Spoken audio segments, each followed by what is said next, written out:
What's up, guys? Today is Monday, and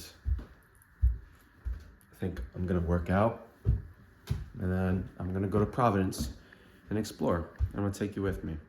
First things first, I wake up, and of course, if you live in Massachusetts, it has to be this disgusting, depressing, cloudy out here. Goodness, bro. I gotta fill this water bottle up too. So I just hit 225 for 5 on the back squat. Looking to do 3 to 4 sets, depending on if my legs cramp up and give out after a third set. And, you know, I'm repping 225 when I used to do 265, 275. And the same thing with bench. I'm back to repping 135 when I really used to do like 165, 175. And that's what I was just talking about. Humility, right? We sacrifice muscles and money and time for those things that are greater. And that brings humility. And it's something really good to meditate on. Even if you can gain the muscle back later, it's just another lesson we can learn from lifting weights. That are we sacrificing too much for things that will only last us the short mortal life? You know, and consider this, that we can gain muscle back and money back, but we can't gain time back. And that doesn't have to be a negative thing. But consider,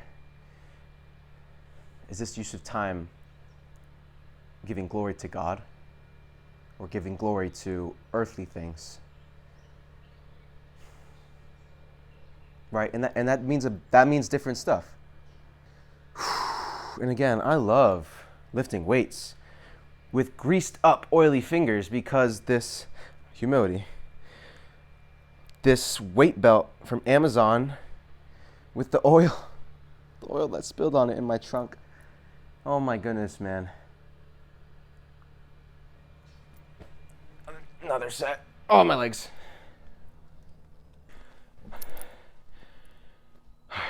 This framing's a little better. I can already tell. Third set. I think I'm just going to leave it at a third set until my nervous system adjusts. I do not want to do this. It's 10 o'clock in the morning. I do not want to do these heavy squats right now. And I do not want to do Romanian deadlifts after and cook my posterior chain. And after that, I do not want to do lunges. I do not want to do that. And after that, I want to get the benefit out of it. I want to have stronger legs. I want to have more discipline. I want to get the benefits, and that means doing the hard work. So I'll do it. After years of weight training, I notice I have a lot more discipline with this than, say, doing whatever else. You know, like sticking to reading however many pages a day, for example. I have a lot more consistency here because I've been doing it and doing it and doing it. I'll say this though. I think I have a lot more consistency. I think I have a lot more consistency here because if I miss a day, I miss a unique day, right? Let's say I have an upper-lower split right now I'm doing. So I have upper body, lower body, rest, upper body, lower body, and then some arms. If I feel like hitting it on a Saturday, optional. Because arms are for vanity, okay? But you see what I mean? If I miss a day, I miss an upper body day. Then I'll feel bad because I won't hit that bench press until all the way next week. You know, I didn't feel like getting up and doing this today, but I was like, if I don't do this now, I won't hit RDLs and back squat until next week. You know, next Monday. And then I might skip again. Stupid. So I just better do it now. Meanwhile, if I don't do reading today, if I don't do such and such today, I can just do that tomorrow. You know.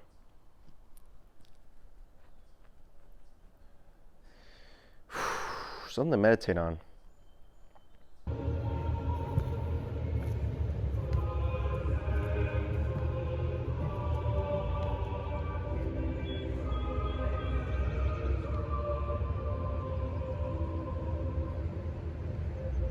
Yeah, today I'm going to Providence, as I said. And why I'm doing all that is because I plan on going to Mass later at 6 at St. Mary's. I'm going to Latin Mass. And that's why I got this shirt on. But yeah. What have I really been gloomy about today? I don't know. It just doesn't feel like there's much importance to my life, you know? It's kind of the thing, like I still don't have a job and every application's been rejected. So, you know, and it's been weighing on me too. This not having a job. Like as I got to the end of my workout, I started to feel once again like I don't have value. Like I'm not wanted or I'm not loved. And of course it's just like absurd considering the source of where it comes from. Or I should say the catalyst, not having a job. It's really like something I struggle with actually. I've always struggled to have deeper relationships, deeper friendships. I guess that's why I feel inclined to make these videos, because here I can really like say everything, but it's much harder to like get my relationships to that point, my friendships. You know, I find a lot of people in romantic relationships will look for that trust in one another, that you can tell the other person anything, that you can really share in this bond, that you have each other's backs. And that's something I desire as a human, as a man. Of course, it's a struggle. That we don't live for romantic relationships. We live for the relationship with God.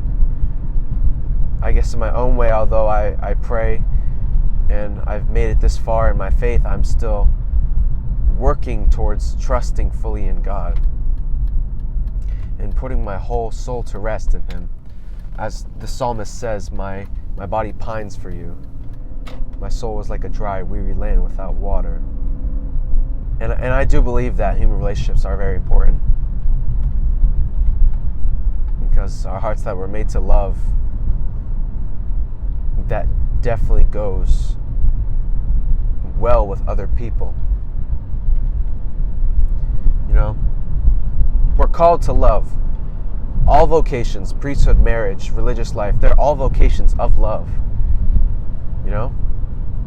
And back to my workout, as I started to feel sad in this way and like,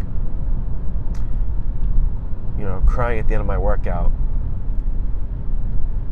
I offered up the exercise to the Lord and to the Blessed Virgin Mary, that I gain more humility and other virtues I need from it, as penance and as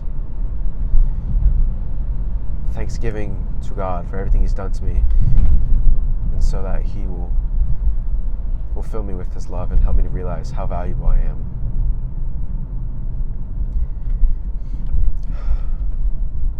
This is not just something I struggle with. Maybe some of you watching this will feel the same way. I think when you get really to the root of the sin of a lot of people, it's a failure to accept God's love. It's something that self-love hints at.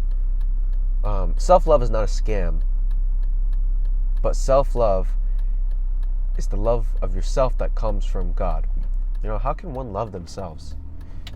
I don't really understand that. Yes, the root of sin, the failure to accept God's love. You know, when I thought of this was gluttony. Or, of course, I was thinking of this as I was eating. But I was like, you would never give your kid or someone you really loved something that you would give yourself, you know? Like junk food. Now, maybe there's a lot of people who feed their kids junk food. I'm talking about if you knew it was bad for your kid, for your own child, you would not give them that, but you would eat it yourself. Is there not a more clear example that you refuse to see yourself as infinitely valuable and deserving of, you know, food that gives you life?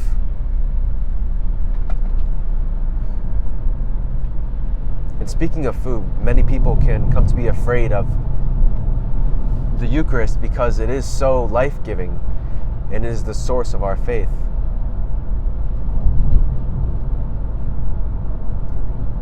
And maybe the reason for that is because you feel unworthy. Of course we're unworthy. Of course we are. But this is still a gift. It is still freely given. And that unworthiness doesn't have to be vocalized or conscious at all, but it will manifest itself. Many of the sins I commit myself are sins I commit because I often don't feel like I deserve better than slop, than filth.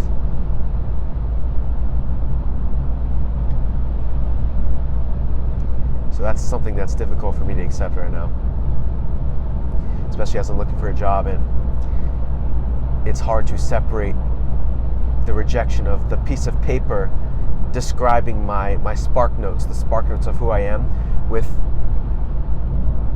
the complete and utter rejection of who I am as a person. So much in our society now, we just look at people's stats. Like their overall on FIFA. We create our own overall of people we know in our head. And we fail to take in that this is another person, this is human life. So that's something I'll be working on, trying to get my relationships to a deeper point, you know, as a man who kind of struggles with speaking, sharing emotions and that sort of thing from my heart with other guys, you know.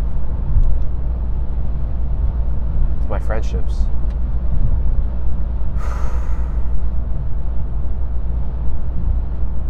So I'm gonna go to Providence and explore. First, I'm gonna return my mom's stuff from the mall, go around different record stores, check them out. I don't know. It's something to do than just sitting at home and doing nothing, like reading or probably defaulting to scrolling. Oh, of course there's traffic. Why wouldn't there be traffic? I'll see you guys there. Alright, I'm in the mall now, and I'm gonna use these glasses to record so I don't look like a nerd holding my phone above my head. Alright, we are in the mall, and even though I don't have the phone out in front of my face like a nerd, I am wearing sunglasses inside because these Ray-Bans are sunglasses. I like how big this mall is. I like how... When's the last time a mall opened? You know? Like, I feel like we're all talking about how physical stores are dying. And how often do we get to shop at like a huge mall like this? Even if it's all clothing. Like really, just look around. Everything here is just clothes and shoes. Oakley sunglasses, okay. Very big on fashion and trends and stuff like that. You know. In which case, it can be a really tiring place. I remember when I was a kid, I wanted to walk around the mall all day, see everything, explore every corner. But that's really what it was to explore. Nowadays, if I know every store it's here, it doesn't really matter. I walked into GameStop just to get nothing, just to look at the prices and walk out. I saw Black Ops 6 there was $19. And that was crazy. I might get it. I don't know. I think it's like even at $19. F1 shirt? I might take a look at this. Hold on. Coming up on this record store right here. Pretty good. I'm excited. Alright, so this is not the record store anymore, but I was in the area. So of course, I ended up at Brown University.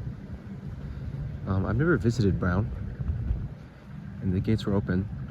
It looks like it's gonna rain, but I'm just gonna walk around for a little bit. That's pretty cool.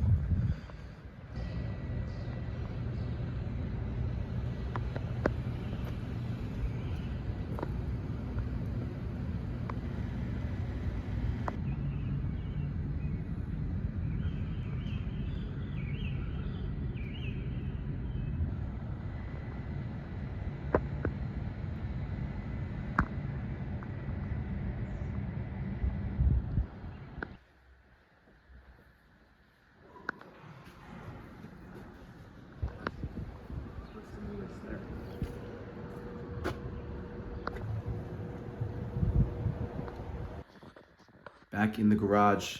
Excuse me if it looks a little spooky. I only have one light on, but today was a good day. I really enjoyed Mass, and I'll see you guys tomorrow.